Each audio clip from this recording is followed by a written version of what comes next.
What's good, everybody? Welcome back to another episode of NBA to the Galaxy Pod, featuring myself at Scotty is where you can find me on X, and my host right over here, Slim. You can find him at RTR30111. Thank you all for checking back in. Thank you all for tuning in. If you are not already subscribed to the channels, be sure to hit the subscribe button, hit the like button to show your support out there. Help us grow the NBA to the Galaxy Pod and get more Sure. heads in here, get more commenters in here. But Slim, my man, happy Thursday. We got some game one action from the conference finals to get into tonight. We got a firing out of nowhere. Well, I shouldn't say out of nowhere. I guess maybe some expected it. I didn't expect it Yeah. myself, but we'll talk about that. But before we get into that, my man, how are you doing on this fine Thursday, Slim? I'm doing good, man. Can't complain, really. Um, the game ones did not disappoint in the conference finals in both conferences. It did not disappoint by any means. So, yeah, man, I'm doing good. Good to be here with you to chop it up again about hoops, man. As Yes, always. sir. Yes, sir. That is what it's all about. And I'm happy to be here with you as well. As you mentioned, game ones were fairly lit, if I do say so myself. I mean, Yeah, you for had some sure. back and forth. You had some stretches where teams were taking over games, but each team was able to fight themselves back into the game, make it a nice close game. It was a nice switch up from the previous round where it felt like blowout after blowout after blowout. Where Yeah, this for round sure. we started with some great competition so far. But before we get into the game ones, my man, JB Bickerstaff gets fired from the Cleveland Cavaliers. He falls on the sword for this team that we talked about on Tuesday, right? We both said this was a failure for the Cleveland Cavaliers this season in a sense, right? Like no Donovan Mitchell to finish that series against the Celtics. On top of that, you ultimately weren't able to take advantage of a weekend Eastern Conference and ultimately at least push the Celtics a little bit further in that series. Yeah. But nonetheless, even with them being a failure, I don't think I'm not going to speak for you. I didn't directly look at JB Bickerstaff as like the reasoning of their failure. But I mean, maybe you feel differently there. What are your thoughts on this firing, this decision by the Cleveland Cavaliers organization? Man, I say like being an NBA head coach is a tough gig, man. It really is, because like when all things are like fired on all cylinders, you have a success, it's all good. But the moment, things start to go left, somebody Yeah, gotta take the blame, and as history shows, it has always been like a head coach. I mean, he was just talking like three head coaches have been fired, and mind you, we haven't even been in the off season yet. So I mean that kind of like speaks for itself right there. But in this situation, like I'm not finna lie and say that I watched a whole lot of Cavaliers games this past season or the previous yeah, season, but what I have seen from the fans is that he doesn't make like good adjustments. Like his rotation be kind of questionable or whatnot. So they was frustrated with that. But I mean, it's tough for sure. Like you can argue that it was the right decision to make, and then you can say that it wasn't. But I mean, he did lead them guys to the playoffs the past two seasons. I mean, they haven't made it since LeBron had left, if I'm not mistaken. So I mean, yeah, I guess you could just say it was time for a change type of thing. Because there's a lot of things circling around the Cavaliers, like with this Donovan Mitchell thing too. yeah, So maybe he yeah. had to say so, and ultimately JB getting fired or whatnot. Who knows? So That's an yeah, interesting point. yeah, it's interesting to see like if those guys butt ahead or we're on the same page or Yeah, whatever.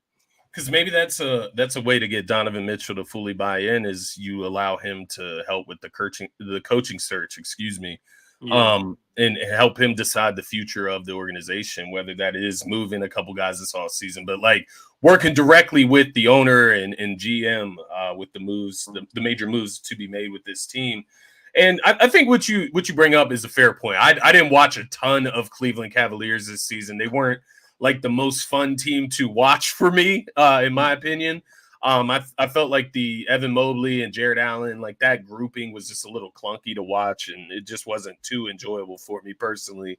But with that being said, you say that Cavs fans mention, and I've seen it around X as well, the Twitter space, yeah, if you do say so. But as far as when it comes to adjustments, if that's the case, you do have to get somebody more innovative in here. He was part of a rebuild, so maybe some of that rebuild nature was still sticking with him. I think that's part of the problem when you have a coach that kind of leads a team out of the dark place, but not to the promised land, right? Like not to a number 1, number 2 seed in the East, but leads them into the middle of the pack in the East. And this is where they are right now. So I get it, I guess, in a sense, like you said, a culture change, and maybe they really need to move in a different direction here.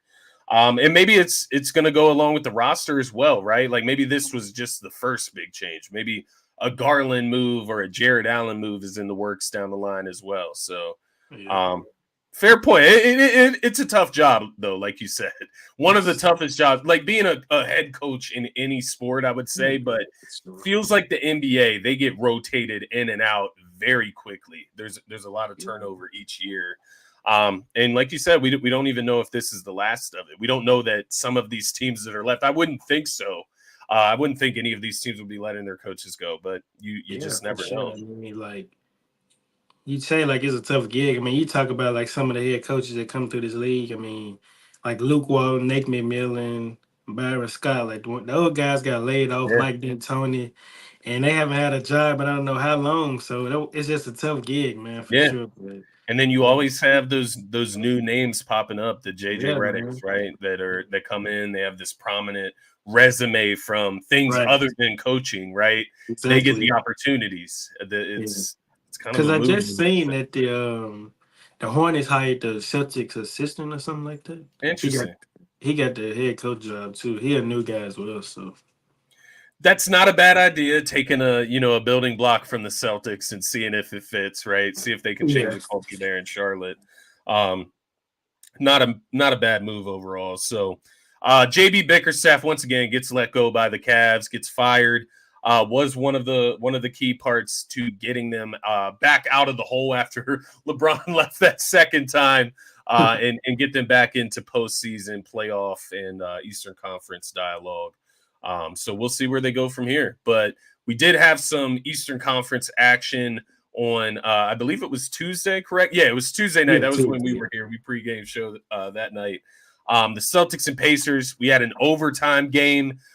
This one went to the wire. You were on here capping on Tuesday. You said the Pacers were going to win this game, Slim. Like, I don't mean to start. I don't mean to start early here, but you did say that. I do remember you saying the Pacers were going to win. But to your point, I'll throw you this: free throw discrepancy. Celtics went to the free throw line 30 times in this game. The Pacers went to the free throw line 10 times in this game. They went to the free throw line 1/3 of the amount of times the Boston Celtics did. I'll throw that to you. Do with what you want with that information. But what were your thoughts on this game, my man? Well, here's the thing, though. Like, I picked the Pacers to win. They almost pulled it off, They don't lost. They did. They went to overtime, so hey. But I mean, the Pacers, I understand, beat themselves. Like, I do agree with that. The costly turnovers in the crunch, like Tyrese Halliburton did like a crazy pass. He tried to give it to Neesmith. That was kind of questionable. I don't know what was going through his head, but that, and then I think somebody else turned it over before then. And let's talk about this Jaylen Brown when he tied the game with that three. Like, yeah, if you were Pascal Siakam, would you have fouled knowing that you guys are up 3? And if he make 2 free throws, you'd still be up 1, right? Yeah, man. And this goes back to Rick Carlisle, bro. Like, he's done that throughout the postseason. He's been consistently not fouling in those situations. I'm with you though. I would have fouled and let them get the 2. Yeah, it's fair enough. I mean, but in the end, like, you just lost a game, like, where you could have just fouled and just played the free throw game, because regardless, you would have still been up. But I brought up with Tyrese Halliburton and the turnovers and the other guys turning over. Yeah. Me personally, I would have been a huge fan if TJ McConnell closed that game. A veteran guy who's been around the league, got playoff experience, can like calm things down, a floor general, another ball handler besides Tyrese, but yeah, the Pacers beat themselves for sure. But that is crazy, man. Like 20 more free throw attempts, like wow. Yeah, and I think that's the crazier part to this game. You can look at all of the things that transpired in this game and kind of went in Boston's favor, yet this game was so close, right? Like, you had Jason Tatum go for 36 in this one. You had Jaylen Brown go for 26. You had 28 from Drew Holiday. You had 15 each from Derek White and Al Horford. So your whole starting lineup got into double figures. Your whole starting lineup up over 15 points in this game, and the game went to overtime, and they end up winning this game by 5 points. And you mentioned it. This is a game that the Pacers, if they just follow typical, logical directions of how to close a game, they win this game. I mean, there's two sides to it, bro. Because like one side is exactly what we just said. The Celtics, did all of this and only won by 5. The other side of that is down the stretch in the fourth quarter, you had Andrew Nembhard, for example, hit 2 back-to-back clutch fadeaway mid-range jumpers on Al Horford 1-on-1 in the mid-range. And then you also throw in a TJ McConnell, who you mentioned. He hit a fadeaway jump shot from the mid-range late in that game. So you have all of these things spinning. You have Obi Toppin off the bench with 15 points. You have Aaron Nesmith with 14, Nembhard with 12, TJ with 13. You have all of these guys show up for this game, and you don't steal it. And it feels like, for my money, it feels like they really messed up with that one. That was the one that you get in Boston. Yeah, right? Man.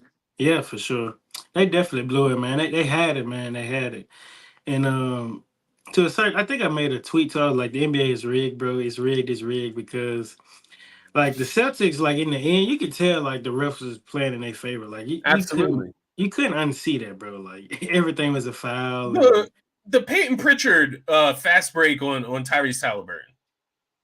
Do you know what I'm talking about? When Peyton Pritchard swiped across Halliburton's arm, clearly the ball goes out of bounds and they call out of bounds off Halliburton. Yeah, like stuff like that, man. Like, yeah, like come on, man. What are we doing here? It doesn't make sense to me, man. It doesn't. But what do you think about Marshawn Lynch's comment here? Celtics looking shaky? Are they just bored? Are the Pacers just better than what everybody thought? Like, what are your thoughts there? Like, do you think this series is close the rest of the way? I say the Pacers would get them a run for their money, opposed to the other guys that they have faced thus far. But yeah. I mean, I feel like the Celtics is just game 1, so you can't really take too much out of it. But we'll see how they look tonight, though. But yeah, the Pacers isn't a team you can just overlook by any means, man. So no, I agree, and that's kind of what I took away from it as well. They're deep, so they have a lot of different guys that can come out of nowhere and give you double. They can score with the best of them, bro. Like, top 3 offense all season long, if I'm not mistaken. Yeah, and they did battle with the Celtics throughout the regular season, so it could just be a mismatch or a matchup type of thing. I shouldn't say mismatch. Marshawn Lynch can't believe you just said the NBA is rigged. Marshawn is a Sixers fan, right? He be on the Sixers shows with us, with me and my other co-host Dylan. And I guess I don't understand how you don't think it's rigged, Marshawn, if that's what you're getting at here, because we went through some shit in that first round, brother. I mean, it's not just even last night games, previous games, like the refs, man. You can see the trends in the playoffs where teams just aren't getting calls, man. Like, and I don't think it's like to the point of like they're fixing the score and like they're putting the ball in the basket or anything like that. I don't think it's that. Like, I think the players are actually playing. But I do think the refs go into games with agendas. They go into games with obligations to meet. And sometimes that's giving the home team every call. Sometimes that's giving the bigger market team every call. And that's just what we see. Yeah, fair enough. Okay. I see where you're coming from, Marshawn. I mean, to basically sum it up, like everything you just said, I mean, they be putting the parlays in, bro. Like, it's no secret, bro. Like, like they got the power to make sure this guy don't get this amount of free throws during this game. Like, they got the power to do that, man. Yeah, no, I do agree with you, bro. I really do. It's sad because I used to be a big WWE fan when I was growing up. And as soon as I realized that it was fake, I was like, nah, I can't do this anymore. Like, I used to be, in the house dressing up like The Rock and Triple H, all that shit. And once I found out it was fake, I just couldn't rock with it anymore. Yeah, man. Watching D-Generation X growing up to get you in a lot of trouble, man. For real. Yes, sir. Yes, sir. He says NBA officials got to be looked into for fixing games like Tim Donaghy. Yeah, I agree, man. I agree. Refs dictate way too much in big games. We got 6 checking in, What's bro. good, Six? That's my guy, man. What's All good, man? right, what's good? Thanks for tapping in. Thanks for the comments. Definitely keep commenting. Let us know what you're feeling out there, so we can get you involved in the show here. But Yeah, that's quite the troll right there, man. hey, I like trolls though. They make Yeah, everything fun, man. I'll take it. I'll take it. Um, let's look at this Western Conference matchup because they had a game 1 last night. man. 108-105 win for the Dallas Mavericks. What were your instant takeaways from this game, my man? What did you like about this one? It did not disappoint, man. Like this can literally go 7 games. Like Yeah, just it for what needs to. yeah, it really do. Like it has potential to be like one hell of a series. I mean, I've seen people already tweeting saying that this is the best series in all the players that we've seen thus far, and I can see the potential for sure. I I can see mean, it. just the way Kyrie Irving was firing on all cylinders in the first half, well, overall the whole game, Yeah, it's just an amazing sight to see. Because I think people tend to forget, like with Kyrie being beside Luca, and sometimes you can take how talented he is for granted, man. I mean, if he wants to, he probably can go out there and get you about 27, 28 a game. But he just take like that Robin role and let yeah, Luca be the Batman. yeah, Initiate the offense and things like that. But man, he was cooking, and even Jaden McDaniels, he had this thing going on. I think he scored like 24. But yeah. yeah, it's gonna be a fun series, man. I'm interested to see the adjustments that the Timberwolves make because before I went to sleep last night, I thought of so many that they can make that'll be so effective. But it's up to them to make it, though. I mean. What were a few of um, them though? What were you thinking? well, like number one, the drop coverage are really good, but they gotta fix that, man. Like, Yeah, who's if I were the head coach, I would like whoever guard Derrick Jones Jr. He's just gonna have to make all his shots. We're gonna blitz, Kyrie or Luca, whoever run the pick and roll or whatever, and then Rudy just heads on the strings more yeah, opposed to just playing in drop coverage and then yeah. just rotate or whatever. But that's Shows one, and defensive then player of the year. it's really pros and cons with this one. Like Nikhil Alexander Walking and Mike Conley, like. I don't think that man should be guarding Kyrie like pretty much the whole game. Like he can get on him at times, but get a guy like Walker on him to buy you minutes or whatnot, get your energy. Yeah, But you have yeah, to take Mike Conley out the lineup though. But the thing is, like, if you do that, you lose your best floor general on the floor or yeah. whatnot. But you do get a Easy defensive playmaker. guy like Walker who can shoot the ball or whatnot. But yeah, just making different adjustments like that. Like that's something that they should probably look to do though.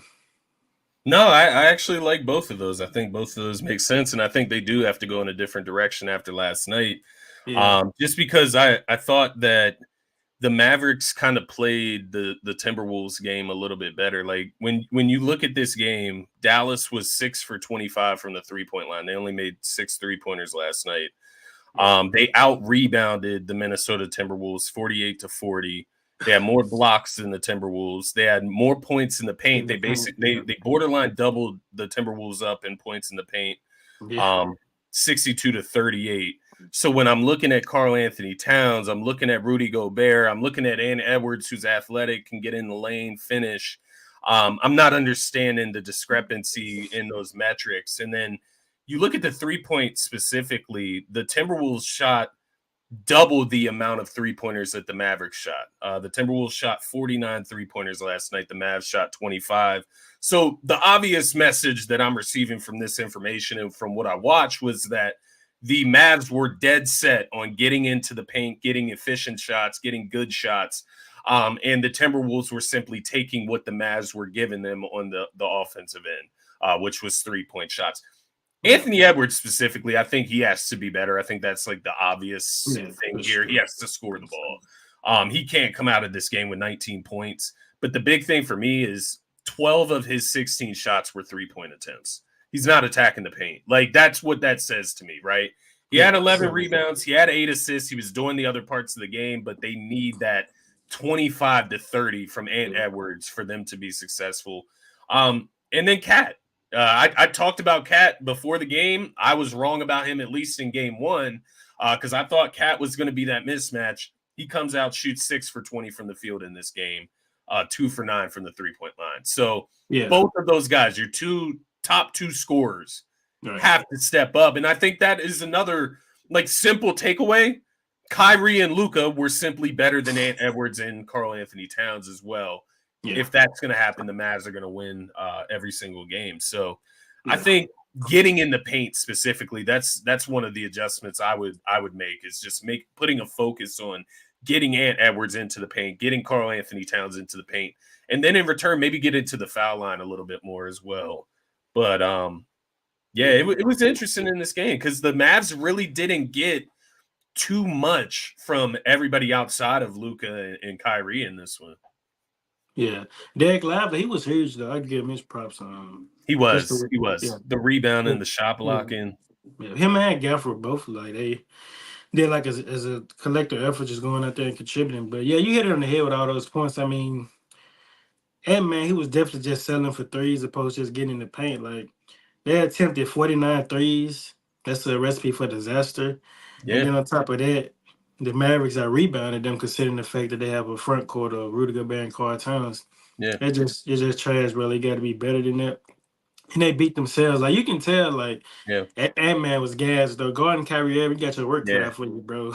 Which is why I said that they should probably like get Walker more minutes and have him go at Kyrie, because it's not really about like stopping Kyrie or Luka. It's just containing to the best of your ability. Yeah, I mean, exactly. McDaniels, he did a pretty good job, in my opinion, going on Luka, but Luka just one of the tough shot makers in his league, man. So you just got to tip your hat off to him and keep on rolling. But yeah, you hit it on the head with all those points. Karl Towns 6 of 20. That's not going to cut it.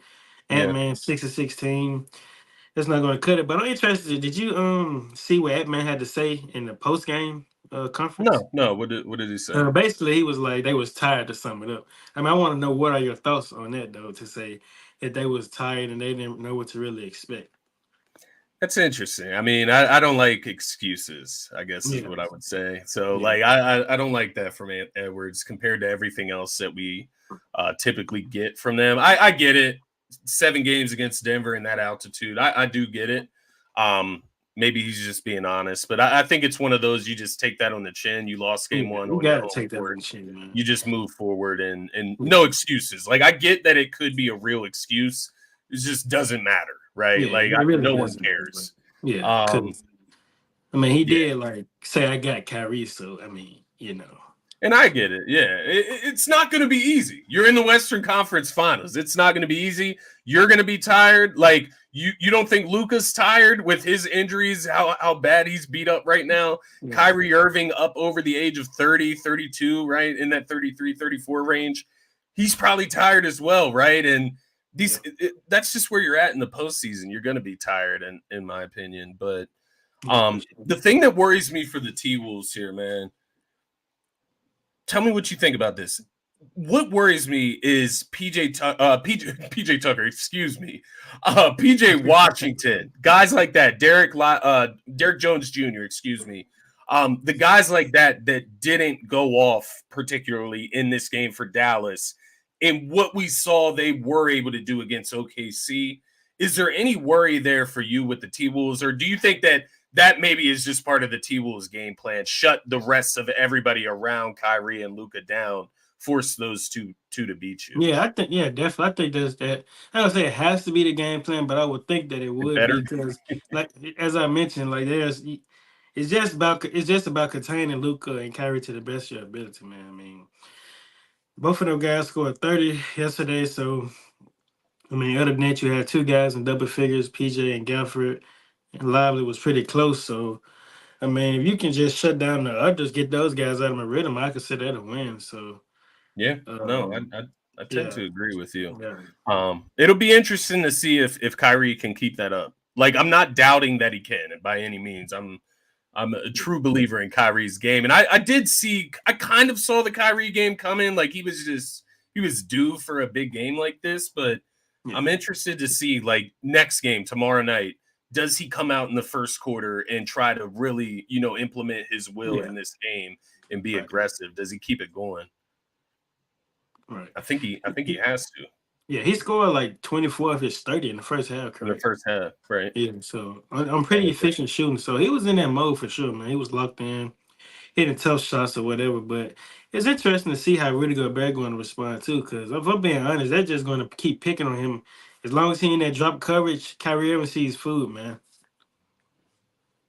So it's interesting to see how they're going to adjust it. Darius says he can't believe they didn't get the win at home when Nas showed up. Yeah, Marshawn. Nas was pretty good yesterday. They did his thing. Nas was solid. He was It solid, man. was 15 points, 5 rebounds, 3 3 for of 6 on 6 on a threes. 3-point. Yeah. Marshawn doesn't care who wins as long as it ain't the Celtics. I kind of feel that. That's kind of where I'm at. The Celtics, man. They say it's their time, man. Kyrie got them cowboy boots looking sneakers. Nasty work. Got the Asian inspired sneakers, I believe, is where I believe it's. Is it China? I don't want to get it wrong. I don't want to say the wrong country. I believe his sneakers are Chinese, but I could be completely wrong there. I think she means Kyrie loves helping people. They covered it this morning on First Take. He allowed Luka to come with full energy in the fourth. That's a good point, though. They allowed Luka to rest by coming out so strong in the first half. Yeah. Six says the Mavs supporting cast got to come through too, or else they're not going to outscore the Timberwolves. That's interesting. Yeah, that's interesting. I do think in order to win the series, the Mavs are going to have one of those like signature PJ Washington games from OKC. That OKC series, he dominated. But maybe it's Tim Hardaway Jr., right? Like maybe it's somebody else. Maybe it's not PJ Washington. Yeah, that's the thing with Tim, though, man. His minutes hasn't really been up there. He hasn't got the opportunity, right? He hasn't really been playing more than like 10 minutes a game, man. So it really, I guess it really depends. But where are you at with game 2 before we get into game 2 tonight? But where are you at with game 2 of this Western Conference Finals series? What is your feeling? Who do you think is going to take this game 2? I think Minnesota get this one, man. Like ideally, ultimately I had the Mavericks win the game 1, but I think that the Timberwolves will make the adjustments for sure, man. They're going to watch film and see certain areas that they'll be better in, and they can make adjustments in or whatnot. So yeah, I got Minnesota winning game 2 for sure. Yeah, I do have Minnesota winning game 2. I had them winning game 1, so I'll put that out there. You got that game right, bro. Hey, I had the TWolves winning game 1. I was wrong. I'm not capping out here, man. I'll admit my wrongs, Slim man. I will admit my wrongs. You hear me? I do have the T-Wolves winning this. I think it's for the same reasons that you listed out, adjustments. And I think if this matchup is what we think it is, a 7-game matchup, they have to win 1 at home. It can't be like Denver and Minnesota. No, it can't be like that type of night. You lose both at home and then win both away. I just don't see that happening either. But he says, as long as Kyrie and Luka show up, they're going to be all right. You got to have a business tomorrow for sure, man. Yeah, you got to take care of business tomorrow. I do agree with Darius there and yourself as well. Let's get into this game tonight, man. We got the second game of the Pacers and Celtics tonight. First game went to overtime, as we discussed earlier.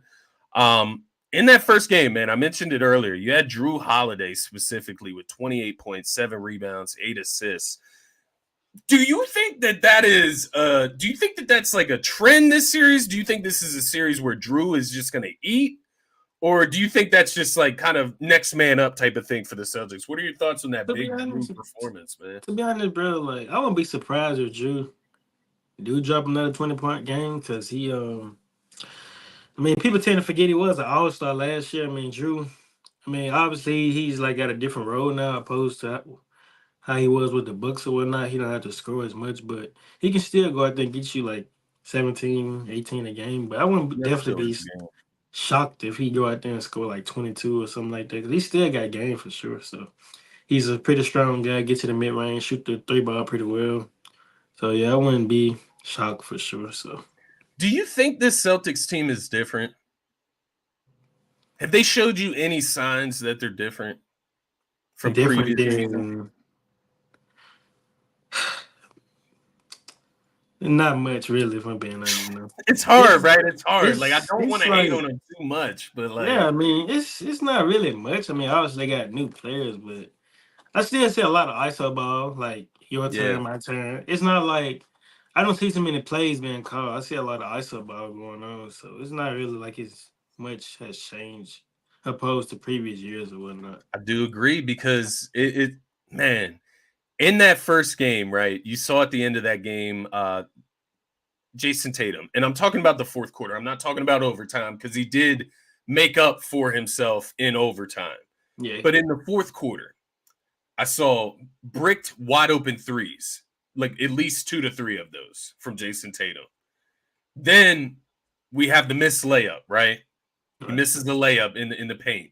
And the only reason I was paying, just to be clear here, the reason I was tracking Jason Tatum the other night is because I did lay him for over 39 and a half points, rebounds, and assists. So I was on this, I was on him.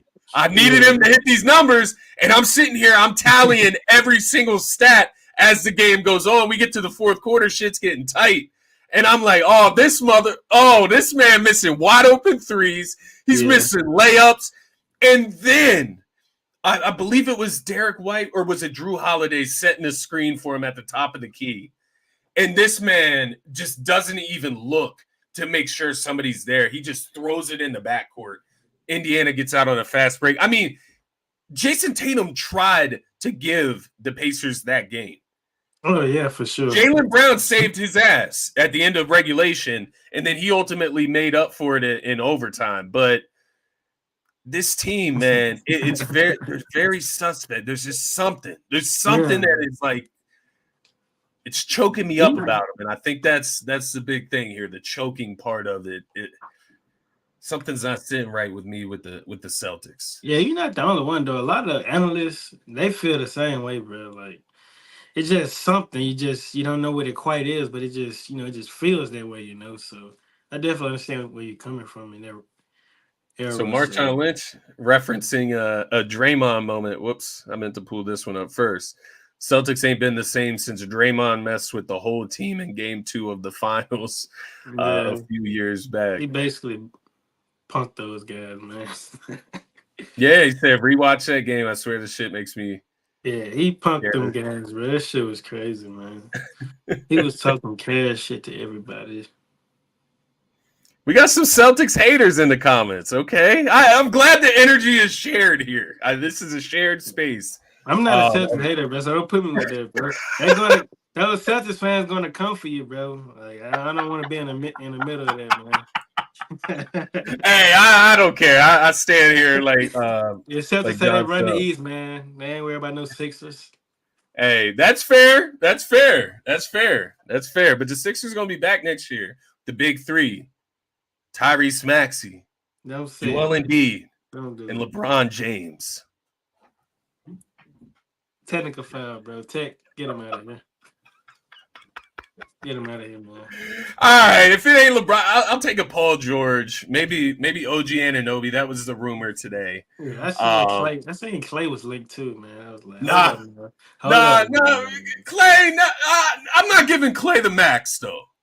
But we talked about this before. The floor spacing with Clay and Embiid and Yeah, Maxey, that shit would be crazy. it would be nice, but we can't allow that to happen, man. At least I would hope not. We would be fucked. Especially if Six it's a says, sign and trade, including Tobias Harris. You probably won't hear from me anymore. But that's a conversation. "Hey, I will do that for Clay. I will do that No, for no, Clay." relax, bro. Relax. Six says everyone but the Celtics. I feel that energy. Six. That's the energy I need.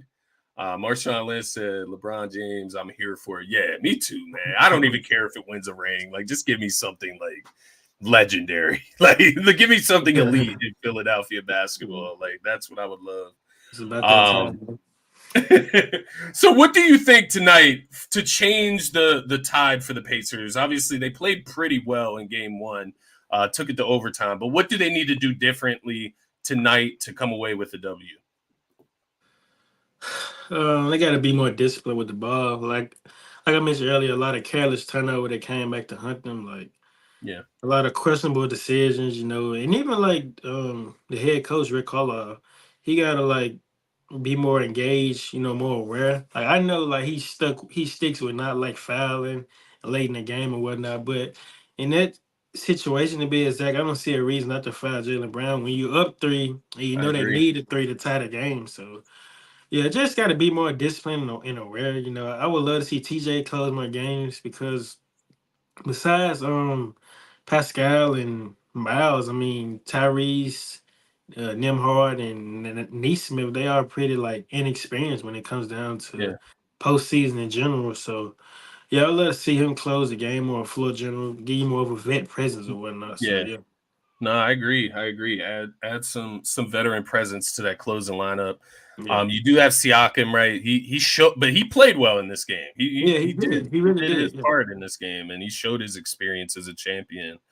That once again, I said it earlier when we were recapping game one, but that's what worries me for the Pacers in this series is you had guys go off in this game. Like Yeah, man. you had your guys have some games here. Miles Turner, Obi Toppin, TJ McConnell, Nimhard. Can those guys play better? Yeah. Like do you, can Miles Turner be better than 23 and 10? Like I guess that really is what it comes down to in a game that is decided by so little, though, is like you said, just those turnovers, the bad shots in big moments, the bad decisions. It's as Yeah. simple as that for the Pacers. That being said, who do you have winning this game tonight? Game two. Do you think the Pacers get back in it?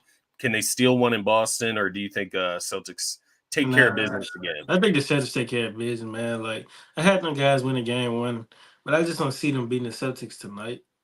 Not saying that the series is over, but I just don't Yeah, see them winning tonight. I think the Celtics will watch film as I mentioned with the Timberwolves and they'll make adjustments, ways to be better. So yeah, I just don't feel it with the Pacers to win tonight, man. I'm not gonna lie. I do feel you. I think after watching game one, I just can't help but come away with the feeling that that was the game that you steal in Boston. Yeah. And it might have been the only game that you might steal in Boston this entire series. Yeah. So that's what worries me for the Pacers. I do have the Celtics taking care of business tonight, getting up 2-0 on the Pacers, taking care of business at home. I think we get a Derek White game tonight. I think I think we due. get one. Huh? I Think we do. get one. It's fair enough. I mean, Drew Holiday scored 28, right, last game. Yeah, So 28. speaking of that, bro, let's talk about. Did you see Al Horford? He shot like 12 threes last game, right? Yeah, I did see that. He was jacking That's them up. interesting. Like, imagine if we would have made like at least half of those, Right. and Which he then can. He can. yeah, he can, and then like a dunk or something. It's 20 points, bro. Like this is crazy, man. Like That's another thing. I'm glad you brought that up before we get out of here, man. How much goddamn help does Jason Tatum and Jaylen Brown need on this roster, bro? Like, they got a lot of Kristaps help, man. Porzingis goes down, and you're still getting 28 from Drew Holiday. You're getting 15 each from Derek White and Al Horford. Like Yeah, I wish the Sixers had a bench. I'm sure there's a bunch of fans of other teams out there that wish their superstars had surrounding casts like that. yeah. Man, and yet you still might get Kristaps Porzingis back for them in this series. Yeah, man. Probably like around game 4 or 5, he'll be back. And the Yeah, thing is, like when they do get him back, he don't have to like play a ton of minutes. He can just work his way back into the lineup, like yeah. 15 minutes this night, 17 minutes. Because they have like enough undershots, say, to get the job done. If they're just laser locked in anyway. So yeah. Who do you think steps up for the Pacers tonight? Who do you think has a big game? Man, big game. I think Obi, man. I like I what I've like been that. seeing from him. I This like whole that. playoff run, honestly, he's just playing with the energy, providing that lob threat, Efficient athleticism. too. Yeah, He's efficient too. efficient. Being able to shoot the three as well, rebound. So yeah, I say Obi will have a pretty good game tonight. I like that. I like Obi, the Aaron Neesmiths of the world, right? Yeah. They have a lot of different guys that they could call their number tonight, but I do think the Celtics come away with a win. You got anything else before we get out of here, my man? That's pretty much it, bro. Let's want to discuss like Tobias Harris getting that max deal this See, no, the offseason. show is over. Thank you all for tuning in. The show is over. All right, like, nah, we're not talking about Tobias Harris no more, no more. I saw, bro. It's funny you brought that up. I saw a Sixers fan mocking Tobias Harris starting lineup. And I couldn't fathom it. I don't understand what people don't get. This man. Hey, look. Okay, here's a question though. Here's a question, Slim man. Marshawn wants to know who won the Kendrick Drake beef. There's no question, bro. Drake ain't stand a chance in hell, bro. Like Kendrick murdered this dude, bro. Like, and I'm light skinned and I agree. Yeah, man. He did the light skinned guys bad, bro. Like Kendrick Lamar. Ain't no telling like how long. Ain't no telling how long Kendrick had these songs though. I ain't gonna lie, man. Like he probably they were very calculated. He had this stuff in the vault for probably like 5+ years now. Ain't no telling, man, bro. But yeah, Kendrick definitely won, bro. That's not even a question, honestly, man. Drake ain't stand a chance in hell. I mean, Kendrick put out some bangers, right? Like some bangers, because like I'm not somebody that will like play a diss song over and over, or like at a party, you know, or with a group of friends or something.